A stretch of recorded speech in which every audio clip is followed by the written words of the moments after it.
Price के बढ़ने की वजह से जो थोड़ा सा क्वांटिटी डिमांड पे इंपैक्ट आया, उसकी वजह से जो उसका रेवेन्यू उसके हाथ से निकला, ये वो एरिया हाईलाइट कर रहा है। इसको इमूवेबल डिमांड भी कहते हैं, वर्टिकल डिमांड कर्व भी कहते हैं। ये अल्फाज हैं जो एग्जाम्स में आते हैं, बच्चे परेशान हो जाते हैं। आज आप अलाउ कर दें प्राइवेट कंपनीज को ऑपरेट होना शुरू हो जाए मुल्क के अंदर आके, आप देखें कैसे जमीन पे आके बिजली के नर्ख गिर जाते हैं। इलास्टिसिटी की 5 टाइप्स आपके सामने इस वक्त स्क्रीन पर हैं। Hello everyone, this is Shayan Siddiqui with you, an expert business and economics teacher and a professional corporate trainer. Welcome to my channel. This is the third video from the series of elasticity. And the topic is types of elasticity of demand, and the lecture is going to be in Urdu language. If you want to watch the same lecture in English language, just click on this link. This link will lead you to my English language video for the same topic, types of elasticity of demand. So without further delay, here we go.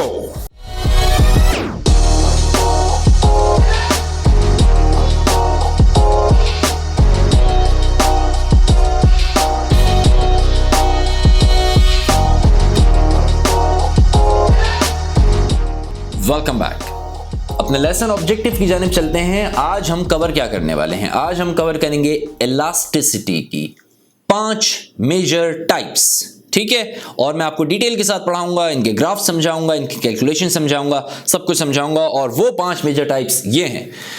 सबसे पहली elasticity, perfectly elastic, perfectly inelastic, inelastic, elastic and unitary elastic.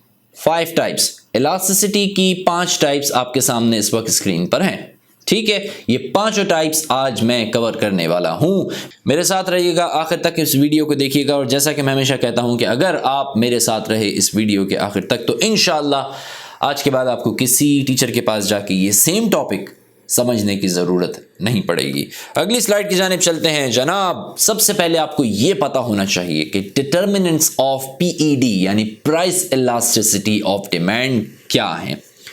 आपने शायद मेरी elasticity की video देखी हो, जिसमें मैंने ये समझाया है कि इलास्टिसिटी बेसिकली बायर की सेंसिटिविटी को मेजर करता है। प्राइस की चेंज की वजह से बायर का रिस्पांस क्या आएगा, क्वांटिटी डिमांडेड पे कितना फर्क पड़ेगा और क्यों उतना फर्क पड़ेगा, ये सेंसिटिविटी होती है। लेकिन सवाल ये है कि सेंसिटिविटी कैसे मेजर की जाएगी। सेंसिटिविटी ऐसे मेजर की जाएगी कि आपको ये पता होना चाहिए कि जो प्रोडक्ट आप खरीद रहे हैं या जो प्रोडक्ट एक बायर की डिमांड है, वो प्रोडक्ट उसकी नीड है या वांट है, उस प्रोडक्ट की उसे कितनी ज़रूरत है, क्या वो उस प्रोडक्ट का एडिक्टेड है, क्या वो उसके बगैर रह नहीं सकता, या ले ली। ये सारी चीज़ें पता होनी चाहिए इलास्टिसिटी के लिए। और यही डिटर्मिनेंट्स हैं जो ये तय करते हैं कि इलास्टिसिटी कैसी होगी। तो गौर से रीड कीजिए। सबसे पहला, number of closeness of substitutes. एक प्रोडक्ट के सब्स्टिट्यूट्स कितने अवेलेबल हैं, कितना क्लोज सब्स्टिट्यूट अवेलेबल है मार्केट में, इसकी बेस पे इलास्टिसिटी तय होती है। दूसरा, द प्रोडक्ट इज नेसेसिटी और लग्जरी। जो प्रोडक्ट है वो आपकी ज़रूरत है या लग्जरी है। नेसेसिटी, नीड्स एंड वांट्स का अगर आपको डिफरेंस नहीं पता तो मैंने नीड्स एंड वांट्स के ऊपर एक वीडियो बनाई हुई है, ये ऊपर लिंक आ रहा है और डिस्क्रिप्शन में भी दे दिया है, जाएं प्लीज़ उस वीडियो को देखें। नीड्स एंड वांट्स भी क्लियर हो जाएगा कि क्या होती हैं। टाइम पीरियड, कितने टाइम पीरियड के लिए वो प्राइस ऑफर आई हुई है। जिसकी मैं आपको मिसाल दूँ, वॉलमार्ट वगैरह के ऊपर ऑफर्स आती हैं, लिमिटेड टाइम पीरियड के लिए आती हैं, लोग जंप लगा देते हैं खरीदने के लिए। तो ये भी बहुत इंपॉर्टेंट है, इलास्टिसिटी इससे भी तय होती है। पोर्शन ऑफ इनकम, जो चीज़ आप खरीद रहे हैं, आपकी इनकम का कितना हिस्सा उसके लिए कंज्यूम हो रहा है, कितना दारोमदार है उस चीज़ पे, ये भी बहुत इंपॉर्टेंट चीज़ है। ये सारे डिटर्मिनेंट्स ऑफ पीईडी हैं, प्राइस इलास्टिसिटी ऑफ डिमांड के, ठीक है। आगे बढ़ते हैं। आइए जनाब, आपको याद होगा मैंने आपको अपनी डिमांड की जो सबसे पहली सीरीज की वीडियो बनाई थी, उसमें मैंने आपको समझाया था, पढ़ाया था कि हम पीईडी कैलकुलेट कैसे करते हैं। तो उसका फॉर्मूला ये था, मैं आपको दोबारा से थोड़ा सा बता रहा हूँ। फॉर्मूला क्या था? Percentage change in quantity demanded over percentage change in price. और अगर आपके पास परसेंटेज चेंज नहीं दिया हुआ है तो वो कैसे कैलकुलेट करेंगे, ये भी एक सवाल था। तो मैंने ये सारी चीज़ें आपको दूसरी हमारी वीडियो के अंदर पढ़ाई थी, जिसका लिंक ये रहा, उसको जाके देखें, वहाँ से आपको समझ आ जाएगा अगर आपने ये वीडियोस मिस कर दी हैं तो। क्योंकि मैंने आपको ये बताया कि इलास्टिसिटी के अंदर तमाम वीडियो एक दूसरे से इंटरलिंक होती हैं, और ये मैं सारा आपको बता चुका हूँ कि ट्राइंगल जो है इसको चेंज कहते हैं। आगे बढ़ते हैं। अब देखिए, ये है सबसे मज़े की चीज़ जहाँ से गेम शुरू होता है, जो कि स्टूडेंट्स को नहीं समझ आता। गौर से चेक कीजिए, वो कह रहा है इलास्टिक डिमांड। इलास्टिक डिमांड, ठीक है, कब होती है? जब आपकी कैलकुलेशंस, जो ये वाली कैलकुलेशन है, ये जो कैलकुलेशन है, इसका रिजल्ट ग्रेटर देन 1 आ जाए, एक से ज्यादा, 1 से ज्यादा इसका रिजल्ट आ जाए। लेकिन कितना आए ये आपको पता चलेगा आगे जाके। एक से ज्यादा अगर रिजल्ट आ गया तो आपकी जो डिमांड है वो इलास्टिक कहलाएगी, सिर्फ इलास्टिक कहलाएगी। गौर से सुनिएगा, इनइलास्टिक या परफेक्टली इलास्टिक नहीं, बल्कि सिर्फ इलास्टिक कहलाएगी। अब इसको रीड करें। कहता है if the coefficient of price elasticity of demand is greater than 1, then the demand is said to be price elastic, which means highly responsive to the change in price। गौर से check करें इस graph को। इस graph में हो क्या रहा है? मैंने ये ग्राफ में दोनों एरो ऊपर नीचे के बनाए हुए, प्राइस लाइन के ऊपर, वाई एक्सिस के ऊपर। इसमें हो क्या रहा है? बेसिकली जो प्राइस का गैप चेक करें और आप क्वांटिटी डिमांडेड का गैप चेक करें। गौर से देखें, प्राइस के अंदर जो इंपैक्ट है वो इतना सा है, ठीक है। प्राइस आपकी सिर्फ $2 इंक्रीज हुई है, सिर्फ $2, मगर क्वांटिटी डिमांडेड आपकी बहुत ज्यादा फर्क ले आई, ठीक है। अगर पहले $5 के ऊपर आपके 400 यूनिट सेल हो रहे थे तो सिर्फ $2 इंक्रीज हुआ और आपके 200 यूनिट पीछे चली गई। कहां चले गए आप? 200 पे चली गई आपकी क्वांटिटी डिमांडेड। दैट मीन्स कि प्राइस इलास्टिक है। क्या है जी? इलास्टिक है। थोड़ा सा प्राइस चेंज बहुत ज्यादा इंपैक्ट ला रहा है क्वांटिटी डिमांडेड पे। अब गौर से समझें, याद करें, मैंने आपको बताया था प्राइस सेंसिटिविटी, प्राइस सेंसिटिविटी। अब लिंक करवाऊंगा इसी ग्राफ को मैं। आइए देखिए, यहां पे क्या लिखा हुआ सबसे ऊपर, कह रहे हैं this is elastic demand. Curve को आप समझ लें कि कैसा ड्रॉ हुआ हुआ है। प्राइस का चेंज थोड़ा सा है और क्वांटिटी डिमांडेड में चेंज ज़्यादा है। जो आपका डिमांड कर्व है वो स्टीपर है, ठीक है। आगे क्या कह रहा है? A small change in price will cause a huge change in quantity demanded which is greater than 1। इसका मतलब यह है कि many competitors are available in the market.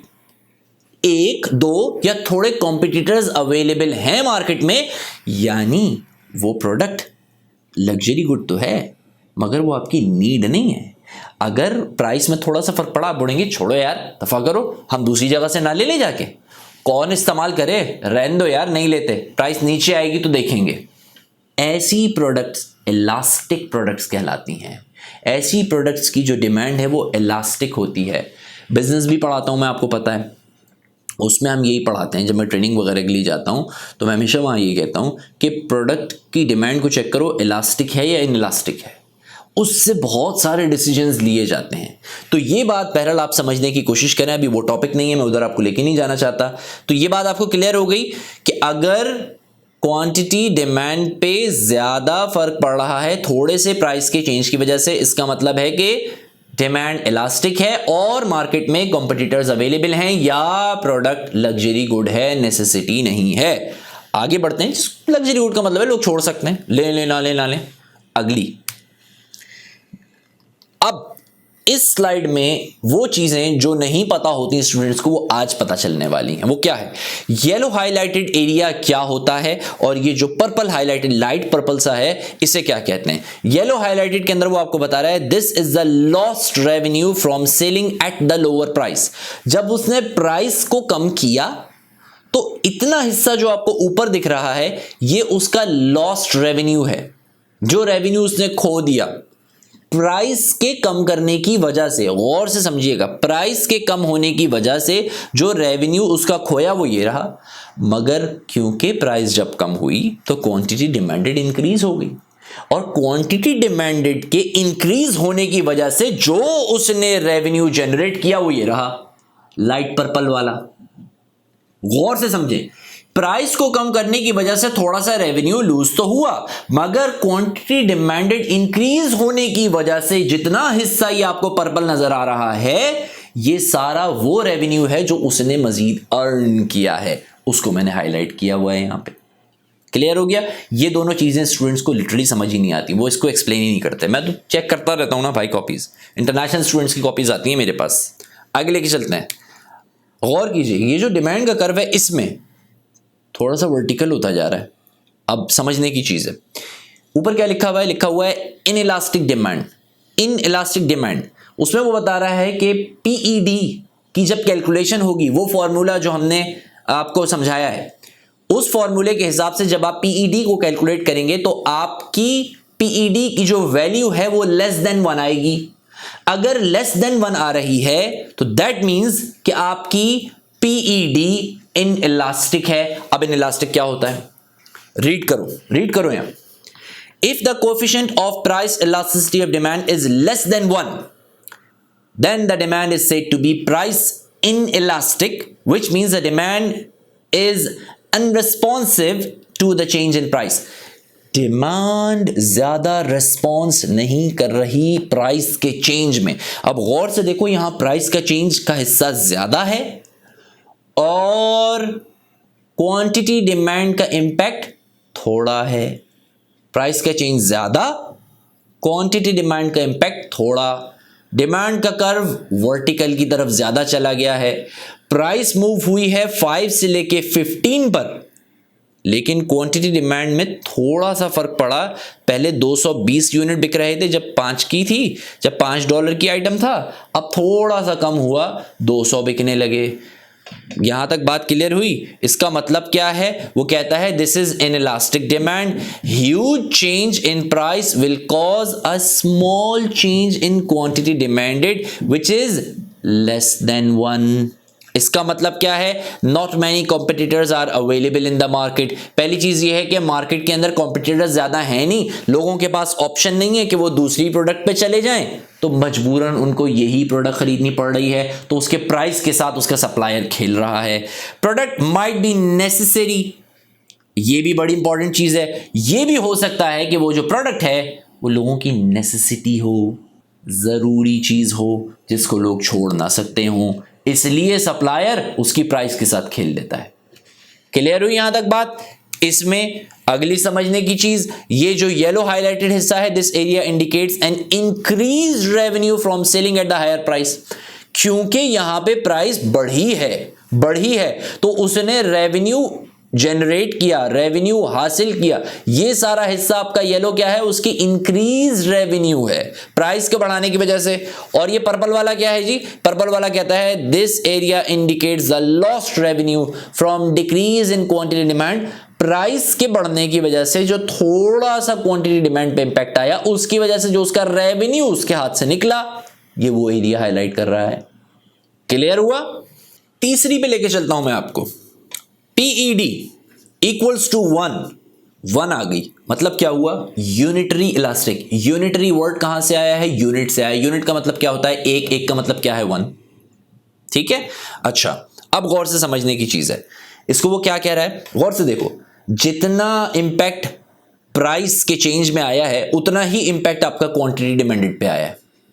दोनों का गैप अप्रोक्सीमेटली सिमिलर है, कोई ज्यादा तो फर्क नहीं है। पिछले वालों के अंदर प्राइस इतनी सी मूव हो रही थी, क्वांटिटी डिमांडेड इतनी ज्यादा, फिर प्राइस बहुत मूव हुई, क्वांटिटी डिमांडेड थोड़ी सी। यहां पे प्राइस भी इक्वल मूव हो रही है, क्वांटिटी डिमांड भी इक्वल मूव हो रही है। रीड करो क्या कह रहा है वो कह रहा है change in price will cause an equal change in quantity demanded which is equal to PED 1। ठीक है, product is might be semi necessary good है विच पीपल कांट अवॉइड।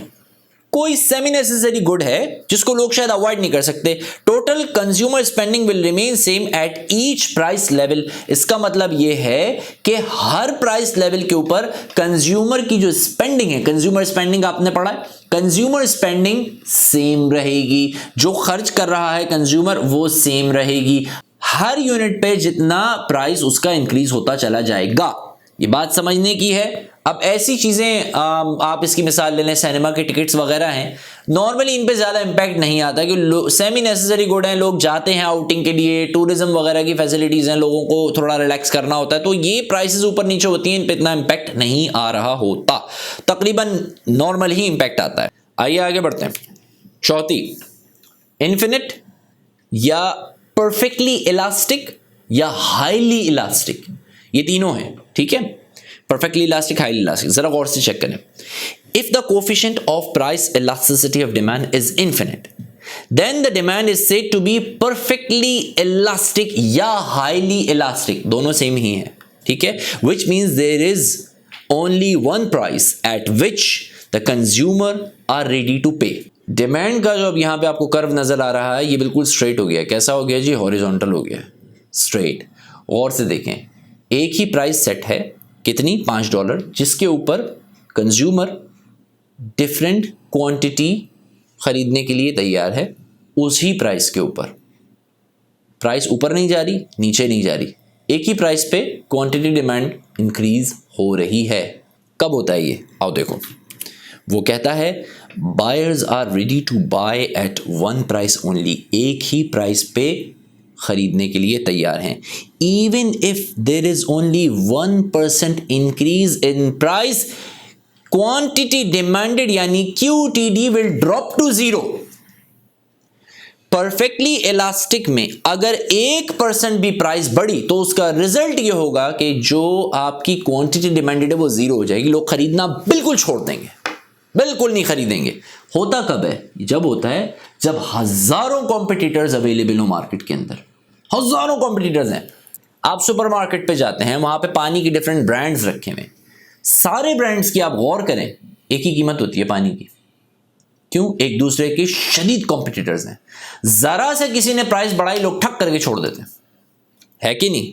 इल्ला कि उस ब्रांड ने या उस प्रोडक्ट ने कोई अपनी ऐसी मार्केटिंग ना की हुई हो कि जी हमारा पानी तो पता नहीं कोई आसमान से उतरा जन्नत का पानी है, वरना लोग उस प्रोडक्ट को खरीदना एकदम से छोड़ देते हैं, ठीक है। ऐसी प्रोडक्ट्स कौन सी कहलाती हैं? हाईली इलास्टिक कहलाती हैं। एक ही प्राइस के ऊपर कंज्यूमर खरीदने को तैयार है, जहां प्राइस बढ़ी कंज्यूमर शिफ्ट मार गया दूसरी प्रोडक्ट पे। अगली पे चलते हैं। लास्ट क्या है? Perfectly in elastic. PED की कैलकुलेशन क्या आएगी? 0। रीड करो इसे। If the coefficient of price elasticity of demand is 0, then the demand is said to be perfectly inelastic. perfectly inelastic, demand पे कोई फर्क नहीं पड़ रहा, डिमांड एक ही, प्राइस ऊपर जाए चली जा रही है, क्वांटिटी डिमांड एक ही। Immovable demand, vertical demand curve, इसको इमूवेबल डिमांड भी कहते हैं, वर्टिकल डिमांड कर्व भी कहते हैं। ये अल्फाज हैं जो एग्जाम्स में आते हैं, बच्चे परेशान हो जाते हैं हमें ना बताने के लिए।